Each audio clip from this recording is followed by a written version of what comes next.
Welcome back to It's Let's Tab 59 and to what can only be, hope everyone's well by the way, what can only be a typical English bank holiday weekend. That's right, over here in England, if you're not from these parts, if you're not from England, not from Great Britain, when we have a bank holiday, especially the early ones we have in May, we have two in May, two bank holidays, this is the second one, and it's typical that on the bank holiday it's going to rain.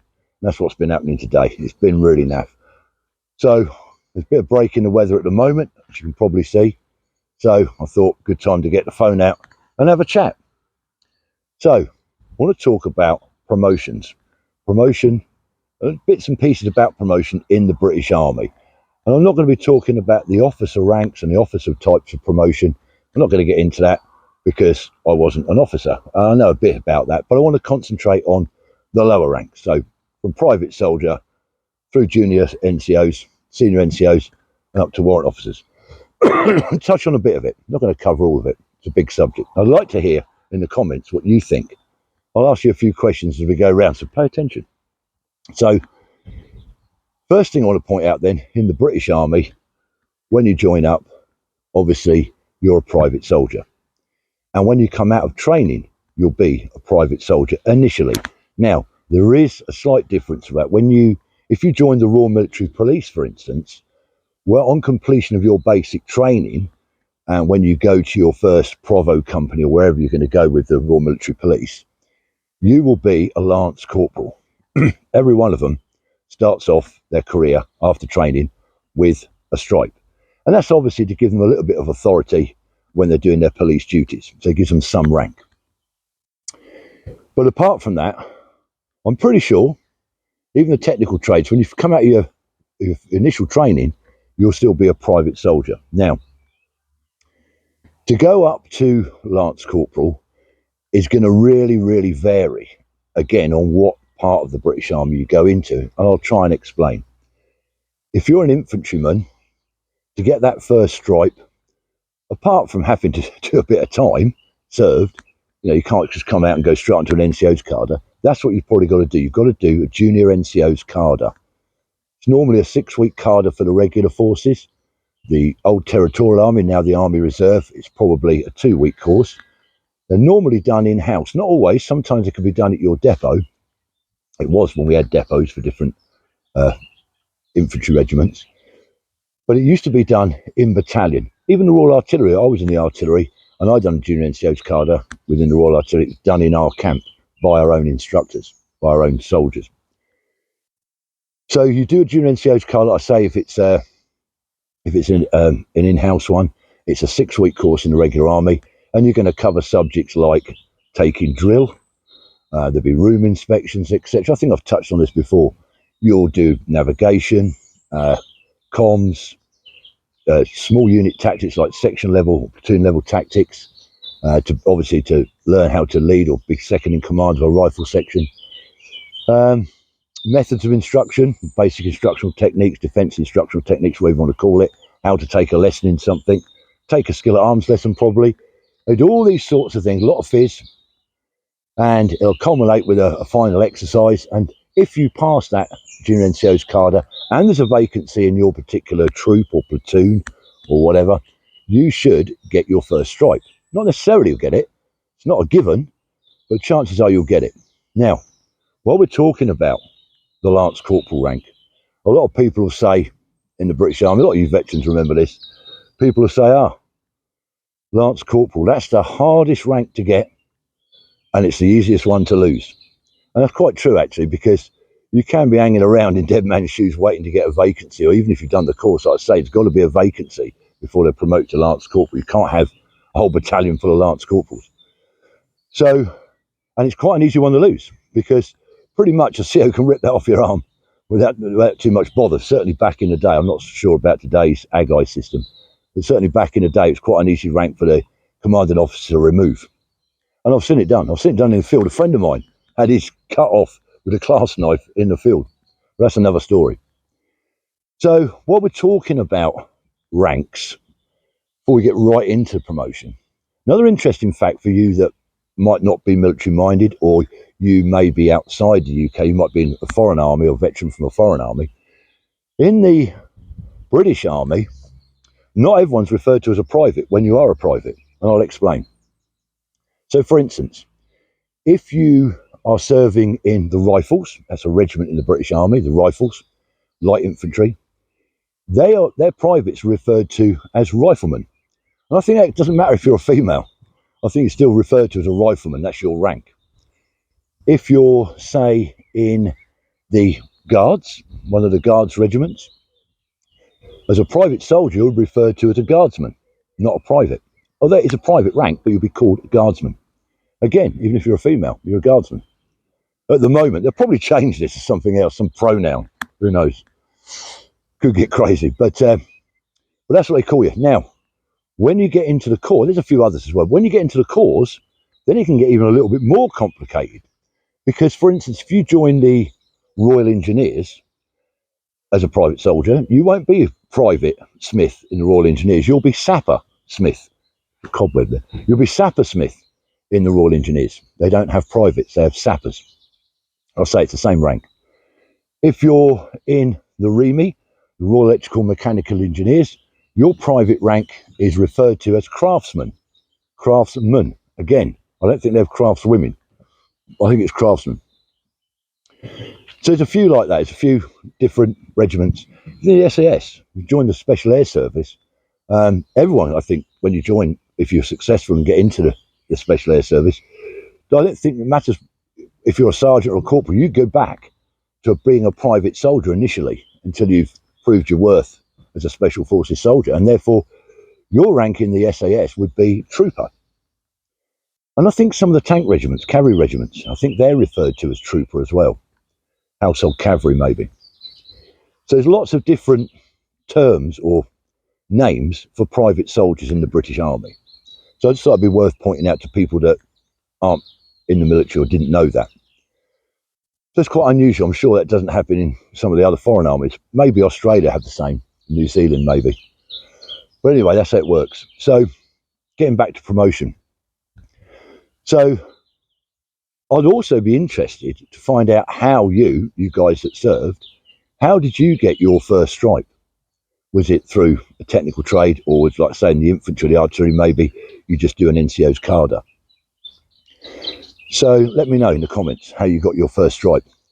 If you're in a technical trade, let's go back to the REME for instance, and you do a technical trade in the REME, that may well qualify you to get your first stripe to Lance Corporal.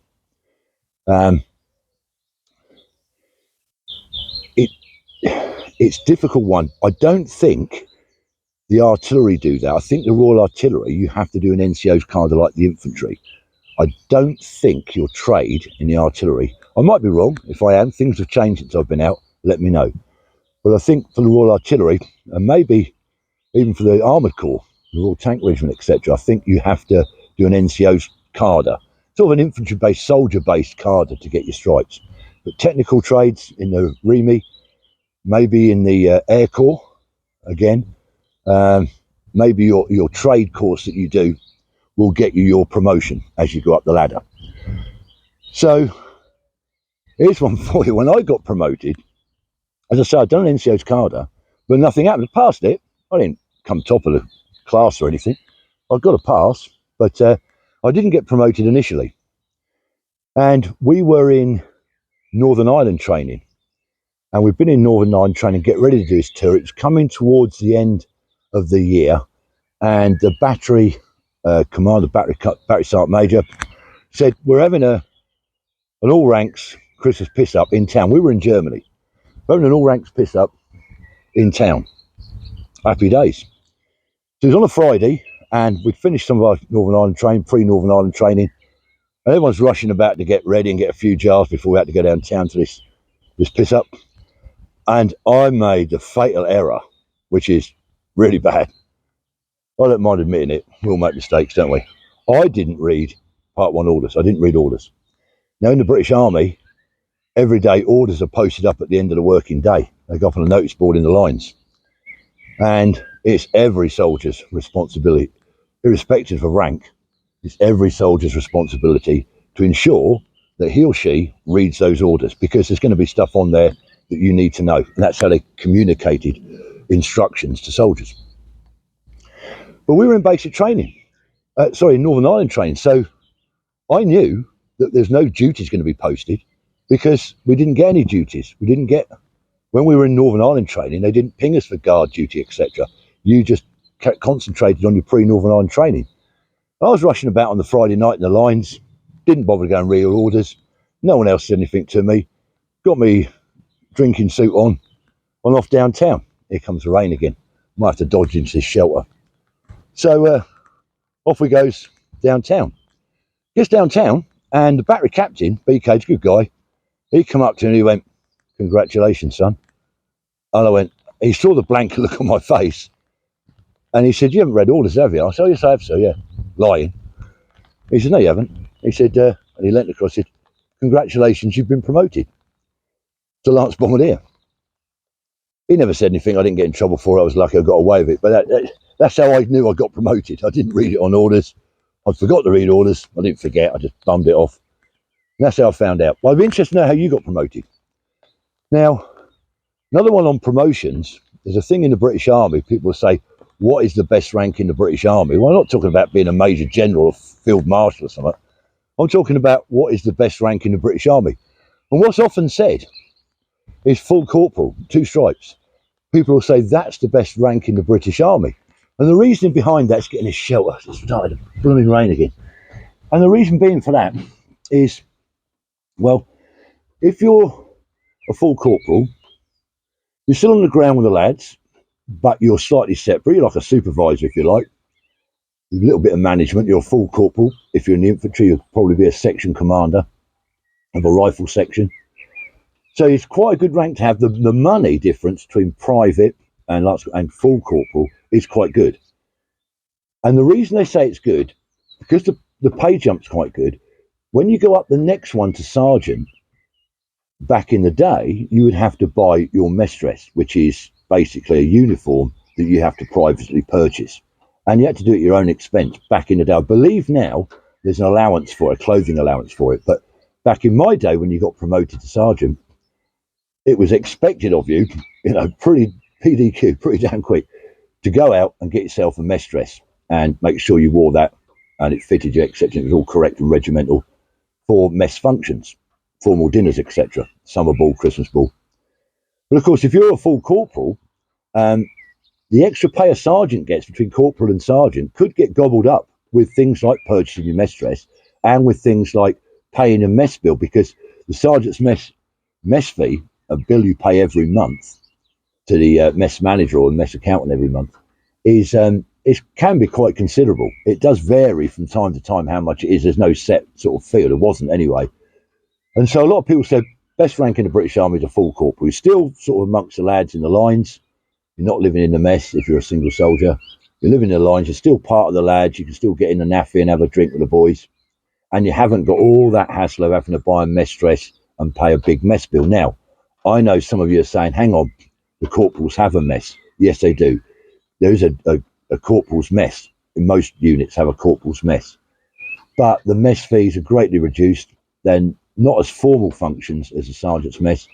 And I don't believe you have to buy mess dress. I think some people do. I think some corporals' messes allow you to wear mess dress with obviously just your correct rank of 2 stripes on it. But in the main, you don't have to have mess dress, and you don't get a huge mess bill in the corporal's mess. So that's why people say the best rank in the British Army is a corporal. But let me know what you think. I quite liked going into the sergeant's mess. When I got promoted and went into the sergeant's mess, yes, I had to buy, most expensive drinking suit in the world, and I had to pay mess fees every month, which seemed to go up and up and up, and But anyway, I liked it. I thought it was quite good. I felt quite honoured to become a sergeant and be a sergeant's mess member. So yes, full corporal is a great rank, but if you're going to do a long career in the army, you don't really want to be sitting at full corporal for the rest of your days. You want to progress. But let me know what you think about all of that. A couple of other things on British Army ranks, which is sort of linked in with promotions. As I said earlier, private soldiers aren't always private soldiers. They can get called sapper or craftsman or rifleman, guardsman, trooper, whatever. There's a couple other differences. Now, I can't do the cavalry one, guys. I know you have corporal of the horse and all that malarkey, and I really don't understand all that. I've never served alongside you guys. But things like, if you're in the infantry and you get to rank of sergeant, when you go up to the next rank, which is colour sergeant in the infantry, if you're in a corps, the next rank up from sergeant is staff sergeant. Exactly the same rank, 3 chevrons with a crown above it, a small crown above the 3 chevrons. That denotes a staff sergeant or colour sergeant of the infantry. So in the infantry, you'll be a colour sergeant. In the corps, you'll be a staff sergeant. And that goes back to the infantry carrying their colours into battle, and they would be carried by an ensign, but they would have colour sergeants defending the colours as a sort of guard to the colour. You can see on Troop in the Colour, when they come out, there'll be a couple of colour sergeants there with bayonets fixed, ceremonially guarding the colour. That's where colour sergeants come. It's really coming down again now. So that's the differences. Also, another one in the guards. In the guards, when they go up from guardsman, private soldier, up to lance corporal, 1 stripe, not in the guards. You're a lance corporal, but you get 2 stripes. The guards don't have 1 stripe. They have 2 for a lance corporal. For a full corporal, they have 3. And they're called a lance sergeant. So a little bit of confusion there as well. It can be for some people. But hopefully that's been a little bit of interest for you on promotion, how we get promoted. You know far more than me, especially you guys that have been in technical trades. I remember the old pay corps would get promoted quite quick. And as I say, technical trades, Army Air Corps trades, REME trades, artificers, etc. Some of the Royal Engineer trades, clerk of works, is it? They go up quite quick up the ranks. So to get those ranks, it's mainly doing technical courses and trades. As I say, in the infantry, NCO's card to get you first. Your second stripe in the infantry should be, there is ways around it, but it should be attending the School of Infantry in Wales at Brecon and doing your section commander's battle course. And then to get your third, your platoon sergeant's battle course. And then probably to get your colour sergeant would either be an instructional posting or course, or it would be something like a CQMS, a quartermaster, a G4, a logistics course to run the stores. That would qualify for that. And then up to WO2. I think there was at one time a Sergeant Major's course at Brecon for company Sergeant Majors, but certainly you could do an RQMS course, again, a QM type course to get that rank. But anyway, as I say, I don't want to keep waffling on about all this. It's a massive subject. I don't get it all right, and a lot of stuff's changed since I've been in, so don't shoot me for it. But hopefully there'll be another break in the weather. I can get back out. Well, I'll put the camera away. I'm getting out anyways. No such thing as bad weather. It's just wrong clothing. Before I go, one of my subscribers, Bazza, a little while ago, I did a video on war movies, and the chat I got going in the comments is brilliant. Everyone telling me what their favourite war films, etc. Somebody brought up the subject of a BBC TV movie made around 85 called Contact. It's made from a book by a guy, A.F.N. Clarke. He wrote a book called Contact, and it's about a platoon of Paras in South Armagh in the 80s in bandit country on border patrols and stuff. It's a cracking film, and it's quite hard to come by. And it was mentioned in the comments. Anyway, Bazza, I'm not going to give you full name out, Baz, but Bazza sent me in the post a DVD copy of the film, an original, not copy, an original disc, Blu-ray DVD of Contact. So thank you, Baz, for that very much. You sent me a lovely, kind letter as well, mate. I will write back to you, but I want to say thank you on here to that. If you haven't seen the film Contact and you're interested, I don't know how you're going to find it. Baz got it for me, but I can't see it online anywhere or Netflix or anything like that. So I don't know how you get it, but if you've seen it, you'll know what I mean. And the book's great as well. So thanks for that, Baz. So I'm going to push on now, finish the tab, put the camera away. And if you haven't subscribed, I'm not saying do it, I'm saying consider it. I'm not saying do it. I always say consider subscribing. It would help me. It helps support my little channel. Till the next time, troops, and it won't be long. Stay safe and remember, let's tab.